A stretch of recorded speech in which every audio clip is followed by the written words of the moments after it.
Hi, this is Scott with Android Guys. I'm here with Luke. Hey. Luke, how are you this afternoon? I'm all right. How are you? I'm doing well. Yeah? You have a review for us today? I do have a game. What's the game? It is Kingdom Two Crowns. Now, this is a game that we were offered. And the people over at Sandbox Strategies. Well, Sandbox Strategies, their PR team. Yeah. Hooked us up with. And they said, hey, here's this game coming out. If you want to check it out, we got a code for you to do it. Game is normally $6.99. Okay. And so we got it for free. So I played through it. I would say, I don't know, I've probably put about 6 hours into it, maybe. Okay. It's an interesting game. It is it's multi-platform game, so it's a mobile, but it also is available for PC and consoles too.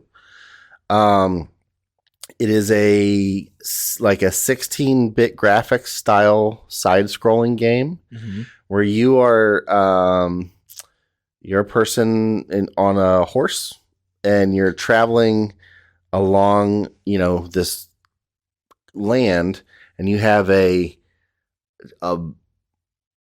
torch, and you just go through and you interact with you collect coins. Okay. And then you can give those coins to people and they will start working for you, or you can cut down trees to get more building supplies, or you can go to like a blacksmith and give them coins to make hammers, or a bowyer to make bow and arrows. And is that the word for it? A bowyer, yeah. Okay.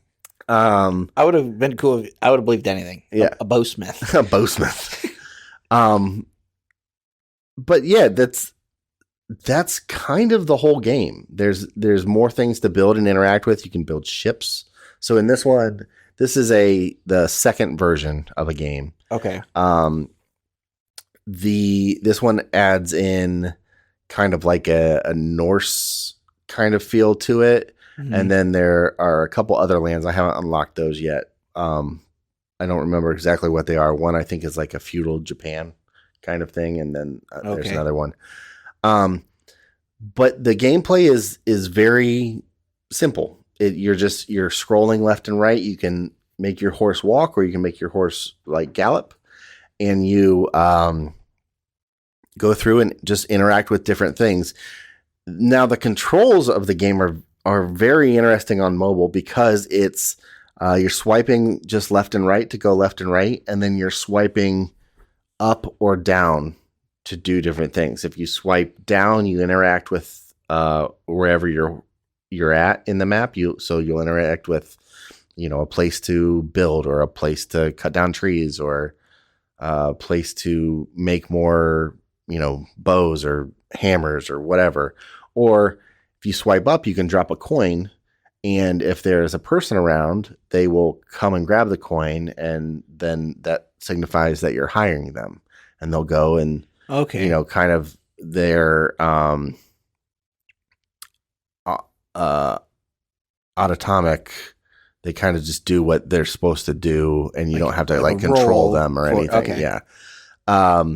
And then as you go farther, if you go like too far outside of kind of the area you control, if you scroll too far to the right, you might run into monsters or stuff that will attack you and take your coins. And if you ever run out of coins, you run out of life.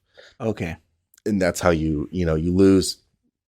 But what happens when you die is you don't really start from where you left off. It's like another person. It's like your heir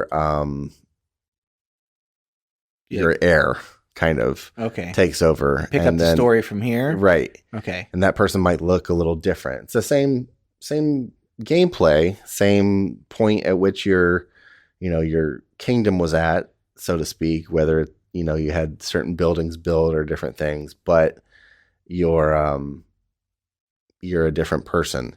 And that's pretty much all the game. I gave it a 3.5 overall. Okay. the thing that I think grabbed me was just the art style and the sound. Yep. They're very good, but for very good, I still gave them a 3. I mean, it's done well, but it's nothing that's like blowing me away.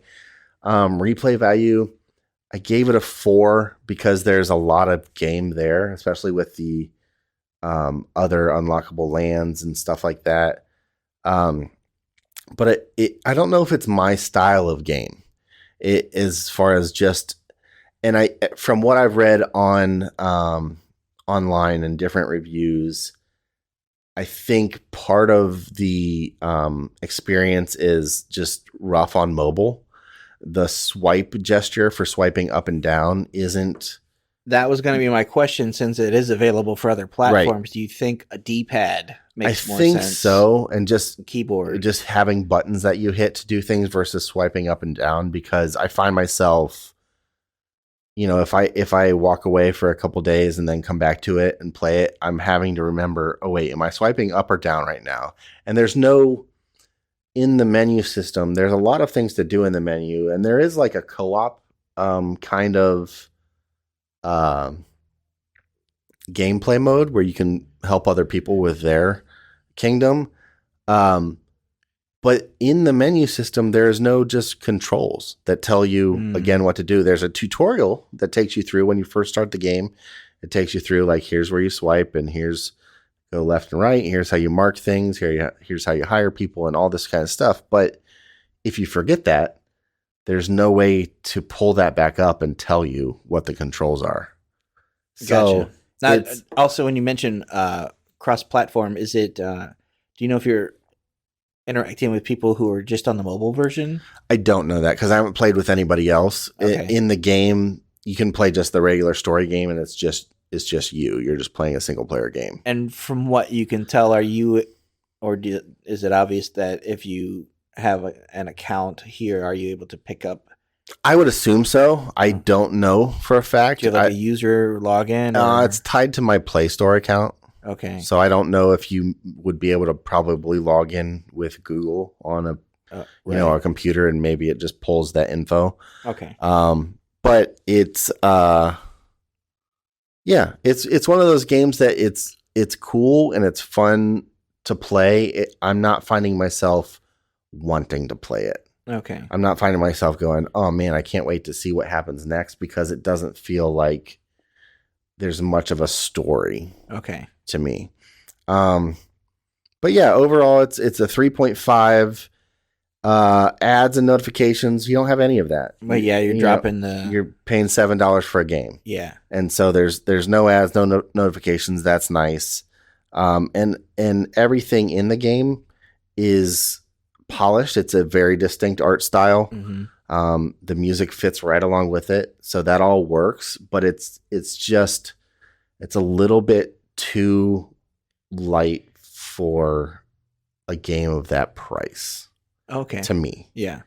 I was interested when I saw the screenshots come across. Yeah. And the footage of it. It reminded me of mid-90s Castlevania. Yeah, absolutely. Ghosts, yeah, you definitely get that art style, and it feels like Golden Axe. It feels very much like that style, but you don't have that real time battle from what I've run into. Anything that would attack you, you need to have your servants that have, or the people that work for you that have picked up bows, and they fight. It's almost like a traveling tower defense. Kind of. It's interesting because they don't necessarily travel, as far, unless you've built your kingdom out that far. Yeah. So I don't know. Maybe it's, I'm still learning the game. I'm still, I'm not very far into it. Like I said, I put a handful of hours into it, but, it's an interesting concept. It's maybe not my style of game. Okay. But I don't think it's a bad game. Sure. At all. It's that's why I gave it a 3.5. I think it's good, and they executed what they wanted well. I would like to see, maybe just a little bit of tweaking on the mobile implementation of it. I think maybe it was designed for console and then ported to mobile. Like even a pause screen with some general directions for... Right. Or even just on-screen buttons. It's a nice aesthetic where you're just kind of swiping and seeing everything happen, and you don't have any you have one little UI thing of how much gold you have in your bag, but that's it. But everything else is, just the side-scrolling environment. Okay. I think you could put some little ghosted buttons on the bottom, and it wouldn't change the experience. So... Well, cool. What was the name of that again? It is Kingdom 2 Crowns. Kingdom 2 Crowns. All right. Thank you, Luke. No problem.